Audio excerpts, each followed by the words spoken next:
Es importante recordar, chicos, lo que habíamos dicho hace un rato. Un texto es un conjunto de ideas que giran alrededor de un tema, ¿correcto? Hay que manifestar que el texto es una estructura. Es una estructura que está compuesta por signos organizados. Que estos signos organizados deben posibilitar que el texto tenga coherencia. Y además, hablamos de que el texto como estructura parte de ideas importantes e ideas secundarias. Por eso es que podemos encontrar, pues, dentro de un texto un tema, un título, una idea principal, ¿no es cierto? ¿Por qué es importante en los ejercicios de comprensión de lectura?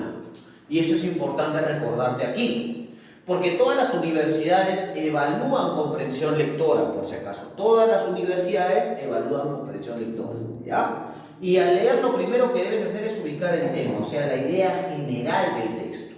Luego vas a ubicar el título, que sería lo mismo que dice el tema, pero de alguna manera con un aspecto específico, y la idea principal, que no es otra cosa que transformar el título en una oración.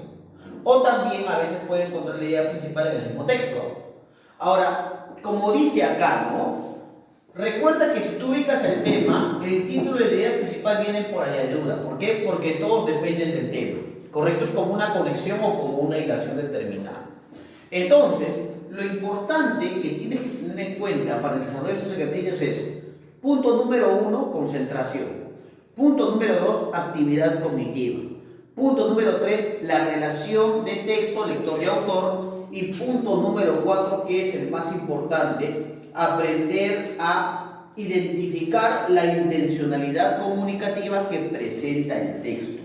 Si ese texto es de alguna manera, pues, si ese texto de alguna manera es informativo, si es argumentativo, si es descriptivo, y a partir de eso, pues yo creo que podemos empezar a desarrollar los ejercicos que tenemos, pues, en nuestra separata. En la pregunta número 1 dice: a partir de las siguientes orientaciones del profesor, que ya hemos explicado en qué consiste la teoría de la comprensión de lectura, responda a las siguientes preguntas, ¿correcto? Recuerda que esas preguntas son a nivel básico, o sea, son preguntas que vamos a desarrollar a partir de la teoría que ya hemos visto, ¿correcto? Entonces, dice la primera pregunta lo siguiente. Dice: entre los factores psicológicos, porque claro está que ustedes saben que la comprensión de lectura es un elemento cognitivo, es un proceso cognitivo, ¿cierto? Entre los factores psicológicos que intervienen en la comprensión lectora no se encuentran ¿qué? Se encuentra la motivación, claro, por eso te digo que uno empieza a leer por placer, por gusto, ¿no es cierto? La motivación es importante, la concentración también, la mente ágil también, el propósito de querer leer, claro. ¿Estaría el diccionario dentro de los aspectos psicológicos? No, sí o no. Entonces la respuesta correcta sería la D. Además, profesor, si uno tuviera un vocabulario amplio, pero sería ya un proceso más que cognitivo, sería un proceso de aprehensión, ¿no es cierto? Cómo yo de alguna manera empiezo a acumular mayor vocabulario o mayor léxico, ¿no? Al momento de leer los textos, ¿no? Siempre en un texto habrá conocimientos previos. Por eso es que yo te digo que cuando tú empiezas a leer un texto no puedes involucrar tu pensamiento, no puedes involucrar tu opinión. Es más, el texto debe ser entendido de manera literal hasta que no leas las preguntas y veas de qué se te está preguntando en el texto. Vamos a la pregunta número 2. Dice: el entorno familiar no favorece el desarrollo del hábito de la lectura cuando los padres ¿qué? Ustedes saben que si tú ves a tu papá leyendo, o si de alguna manera ves que en tu casa todos leen, entonces se te va a hacer cómodo el aspecto de la lectura, ¿no? Ahora, en esa pregunta 2, ¿no es cierto?, que dice: el entorno familiar no favorece el desarrollo del hábito de la lectura cuando los padres ¿qué? Comparten libros y lecturas con sus hijos, no, al contrario. ¿Reflexionan con sus hijos sobre el valor de algunos cuentos? Claro, ¿no? ¿Imponen largas horas de lectura a sus hijos? Bueno. ¿Visitan con sus hijos las ferias de libros o enseñan estrategias de lectura a sus hijos? Yo creo que si la lectura debe acercarse al estudiante, debe acercarse al lector, la lectura no debe ser impuesta, sino más bien debe ser de alguna manera regulada y organizada. Por eso la respuesta correcta allí sería la alternativa C, ¿no es cierto? Imponen largas horas de lectura a sus hijos. Pregunta número 3. Indique un factor cognitivo, o sea, del pensamiento, ¿ya?, que influyen en la interpretación de un texto: la voluntad inquebrantable, la velocidad con que se lee, la cantidad de palabras, los conocimientos previos o los medios de comunicación. Ahí hay que recordar, y como ya te había dicho hace un rato, ¿no es cierto? A ver, acá voy a colocar la C porque es la alternativa correcta acá, ¿ya? Y en la pregunta 3, ya te había explicado que cuando uno empieza a leer y denota la intencionalidad comunicativa del texto, uno viene con conocimientos previos, ya sea con vocabulario, ya sea con de alguna manera un conocimiento sobre el tema que se está tratando. Por eso la respuesta correcta sería los conocimientos previos, alternativa D en ese caso. Vamos a la pregunta número 4. La pregunta número 4 dice: resulta incorrecto sostener que el buen lector ¿qué? Recuerda datos importantes del texto. Diferencia lo esencial de lo secundario, claro que es un buen lector. Realiza inferencias durante la lectura, puede ser. ¿Qué es inferencia? Pues solo se sacan conclusiones a partir de lo que va leyendo, ¿no? ¿Puede elaborar resúmenes de un texto? Sí. ¿Solo se dedica a memorizar lo leído? No, pues no. Quien es un buen lector no solamente memoriza lo leído, sino que de alguna manera saca ciertas conclusiones o infiere. Por eso es que de alguna manera la pregunta 4, la alternativa correcta sería la I. Eso no hace un buen lector. Vamos a la pregunta número 5. Dice acá: la definición capacidad de mantener la atención fija o reflexión profunda en algo corresponde al concepto de ¿qué? Capacidad de mantener la atención, eso no es otra cosa que concentración, ¿correcto? La respuesta correcta es la C. Y la pregunta 6, que vendría a ser la última pregunta de la teoría que hemos visto el día de hoy, dice lo siguiente: ver demasiada televisión es perjudicial para la comprensión lectora. ¿Por qué? Porque fomenta la cultura del consumo para los más jóvenes, nos mantiene informados sobre los sucesos actuales, la publicidad interrumpe constantemente las películas, deteriora la concentración y fomenta la sociedad mental, o solamente difunde temas culturales. La respuesta correcta, lógicamente, es que si uno ve mucha televisión, lo que puede originarse o lo que puede producirse es un deterioro de la concentración y la ociosidad mental. Alternativa D, ¿no es cierto? Por eso, ya sabes, chicos, ¿no? Lo importante de la lectura es apelar a la mayor concentración, ¿sí? Vamos al desarrollo de la pregunta número 2 en romano. Dice: lee atentamente el siguiente texto y escriba las respuestas a las preguntas formuladas. Yo lo que he hecho acá, chicos, es separar al texto, ¿no es cierto?, el texto número 1 en 3 ideas principales, otras ideas importantes, y luego a partir de esas ideas importantes contestar las preguntas de la 7 a la 10. Por eso, ¿por qué ha hecho eso? Porque muchas veces pasa que perdemos tiempo cuando desarrollamos un texto porque tenemos que retornar, ¿no es cierto? Retornar a qué cosa, a leer el texto para saber en dónde o en qué parte está esa frase, esa palabra o ese argumento que responda a las preguntas que se están planteando. Para no perder el tiempo, por eso hacemos estructuras textuales, ¿correcto? Dice el texto número 1 lo siguiente: leí por primera vez La ciudad y los perros, como muchos de mi generación, cuando estaba en el colegio. No recuerdo si fue antes o después de Los cachorros, porque una novela me llevó a la otra. O sea que podemos decir que esta persona que está escribiendo este texto está de alguna manera manifestando que ha leído, ¿no es cierto? Ha leído La ciudad y los perros, ¿correcto? Y también, ¿no es cierto?, y los cachorros, ¿ya? ¿De quién? De Mario Vargas Llosa en el colegio. Podemos decir que lo leyó en el colegio, como todos. Y además él dice que una lectura lo llevó hacia la otra, ¿no? Ahora dice lo siguiente: pero fue por ahí como a los 12 o 13 años que descubrí a Mario Vargas Llosa. O sea que fue básicamente como una especie de descubrimiento, ¿no es cierto?, del escritor peruano Mario Vargas Llosa. Fue como una especie de descubrimiento.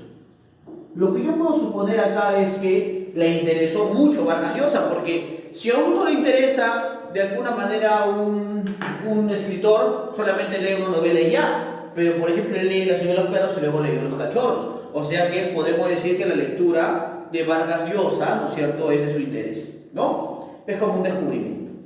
Lo releí con mayor interés, recuerdo, cuando mi padre, que tenía un hermano militar que había sido director de Leoncio Prado, me advertía que si no mejoraba mis notas iba a hablar con el Cholo, mi tío, para trasladarme a ese lugar, sinónimo de encierro y de régimen carcelario y de martirio escolar, y hasta de reformatorio si cabe, donde la vida era como una jungla y el verticalismo autoritario y jerárquico era la única ley. O sea que él supone que a partir de la idea de La ciudad de los perros configura también su propia vida. ¿Por qué? Porque dice que también, si no mejoraba sus notas, iba a ser llevado al colegio Leoncio Prado, que es el escenario donde se desarrolla la novela La ciudad de los perros, ¿no es cierto? O sea que podemos decir que, ¿no es cierto?, el colegio Leoncio Prado, ¿no es cierto?, podría ser, ¿no es cierto?, podría ser la institución con visión punitiva, ¿no es cierto?, y ortodoxa. Porque le dicen a él, mira, si no mejora tu hijo sus notas, no tenemos que llevar a Leoncio Prado, definitivamente, ¿no? Es como ver una imagen de esa institución bajo esta manera, ¿no?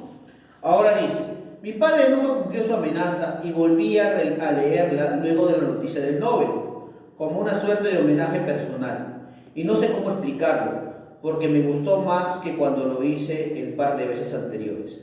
Porque La ciudad de los perros es un libro que no te deja indiferente, te conmociona, te atrapa, y como anota el español Javier Cercas, es un libro que parece escrito a martillazos, donde se desvelan con una prosa incandescente y una limpieza sobrecogedora las corrupciones y perplejidades de la adolescencia, ¿no? O sea que hay pues una apología en este caso, apología a la lectura del libro de Mario Vargas Llosa. ¿Cómo se llama el libro? La ciudad y los perros. ¿Correcto? Y los perros.